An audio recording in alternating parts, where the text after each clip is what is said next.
The new experimental question on the ONS household survey that asks, for example, overall, how satisfied are you with your life nowadays? Overall, how happy, anxious did you feel yesterday? Overall, to what extent do you feel things you do in your life are worthwhile? Are such questions likely to serve the research industry well? Do you think we're going to, provided they stay, and I think their odds are not great, the changes of government and cuts and things like that, but if we had those sort of resources, do you think they would be useful in the research mix? No. Sorry, no. I mean, I suppose my question is what is the commercial relevance of any of those questions? I mean, I think you'd use them as a general context in the same way as you look at a consumer confidence index, right? In terms of how are people feeling about certainty, about major purchases, future climate. It's interesting. It has no commercial value to me as somebody who's trying to use insight to drive a business decision. I think, agreeing with that point, I'd have no understanding of how I'd use that sort of information to drive any strategy at all. I mean, as I say, you use consumer confidence because you know the variables that may go into that, the state of the economy, how people are feeling about housing, money in general, their cash strapped or whatever else. But knowing how someone was feeling yesterday is, anything could have happened. They could have had an argument in the house. It's largely irrelevant, I think.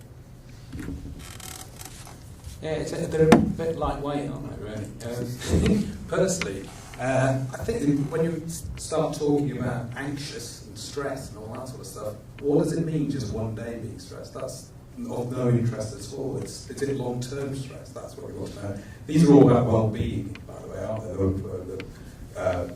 The nation's health and that type of thing. So, I mean, really, from my point of view, it doesn't really go deep enough. Obviously, be able to split it demographically and look at everything. I think they're missing a great question, which is about how much control people have over their lives. And, there have been studies, the Whitehall study, that looks at where you are in the hierarchy with civil servants, actually. It was naturally assumed that the higher up you were, the more stress you had, the ill you would get, and your mortality would go up. But in fact, it was the other way around. As people lower down were more stressed because there was less security, there was less control over them. So I think that would be a good question to ask. From my point of view, yes, it's probably not business run, but it is very interesting. But obviously they need to ask it more than just once a year. I think maybe once a month would be more interesting. Warren, do you have a view? From an online sort of social media perspective, people have an online voice. So that they've sort of defined what it is that they want people to have that perception of them. So if they do have a bad day, maybe part of their online voice is not to share that. And so, what kind of sentiment are you really getting from the online social media world? Yeah, I must admit, I'm probably the most positive by a long way on the panel. I think this is the tip of an enormous iceberg that's happening. There's projects like the Mappiness project, where you get a text message saying, how happy are you now? And it starts to map through. I did a blog the other day. There are 20 applications you can put on your iPhone that will check how much you're eating, how much you're moving, because you've got the accelerometer, various activities like that.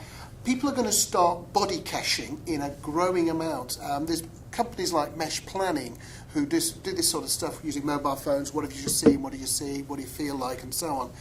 And I think putting that together with network analysis and predictive analytics is going to start to be incredibly interesting commercially. Not yet, I would agree with you. But in terms of a direction, I think it's quite interesting.